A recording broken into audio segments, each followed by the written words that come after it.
CPM സംബന്ധിച്ചിടത്തോളം പലപ്പോഴും ജമ്മിത്തത്തിനെതിരെയും അല്ലെങ്കിൽ ബൂർഷകൾക്കെതിരെയും രാജഭരണത്തിനെതിരെയും ഒക്കെ നിരന്തരമായി സംസാരിക്കുന്നതാണ്. പണ്ട് മുതലേ സംസാരിച്ചു തുടങ്ങിയ ആൾക്കാരാണ് CPM.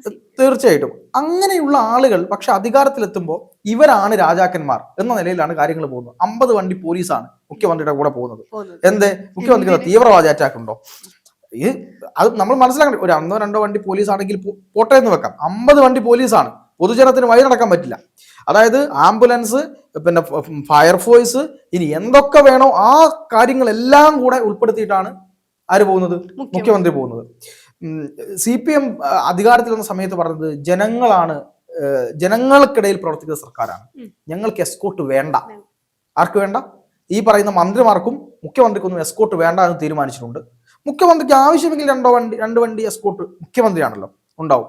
ഇന്ന് ഏതെങ്കിലും ഒരു മന്ത്രി പോകുന്നുണ്ടെങ്കിൽ അത് വഴി ജനങ്ങൾക്ക് പോകാൻ പറ്റില്ല.